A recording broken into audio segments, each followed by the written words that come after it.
Flat start, but a good market breadth. That I think really has been the hallmark for the market per se, that we are starting flat, but if the bias is positive, I think that is something what markets would respect.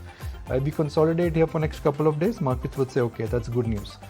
BPCL and oil derivatives, that's the top story. So Asian Paints, Indigo, HPCL, BPCL, that becomes oil derivative story. PI Industries making a comeback after a lot of, it has made a comeback, 2%. Okay, now let's look at metals. JSPL, Jindal, JSW, JSPL, Jindal Stainless, that space, especially the steel pack, has been quite active and quite resilient of late. So that also is looking quite interesting. So in terms of the market breadth, in terms of the newsmakers, reaction to PI Industries, some reaction to oil marketing companies, you want to look at SpiceJet and Indigo just to establish that the real impact of oil and crude is it getting captured there. Yeah, it is. SpiceJet holding up 3.25%. Interglobe Aviation as well will just come up here on your screens, 2% higher for there. So clearly bumping up in trade. But at an index level, it's pretty quiet out there. Let's just revisit the newsmakers that we just flagged off. ITC after their analyst meet, given that they've revealed their next growth strategy, retained the margin improvement guidance. Axis after that block deal as well. Indian Bank after the QIP, which is in the works. SRF. Pilpa Medicare, Z Entertainment as well.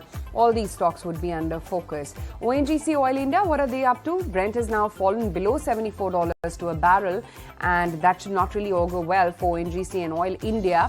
Both those stocks under pressure as we speak right now. Laurus Labs, by the way, the news came in just last evening that US FDA has issued 5 observations for one of their arms at their Visakhapatnam unit. So look out for what that stock as well is doing. Titagarh Rail, again, a 75 lakh QIP of shares, that is, at almost 4.42% actually, to be precise, discount to its current market price. 994 is where that stock is. 933 is the QIP pricing. There's All Cargo, where in the November total volumes have seen a downtick on a sequential basis of about almost 12%. So a bunch of these stocks in focus. Kunal, once again in consolidation mode for the index, stock specific ideas that you may have?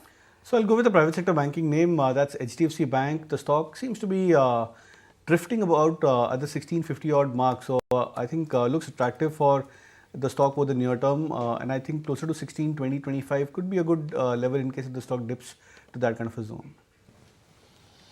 Right. Shivangi, what about the trades that you're punching in right now? Morning opening trade, I'm looking at CanBank. This stock is quite strong, and we've seen that it has held on to its 50 exponential moving average on the daily frame. A clear outperformance can be seen from the last 2 months. Follow-up buying can be seen after the breakout as well. So stock is quite resilient, strongly holding at higher zones despite the softness of the market.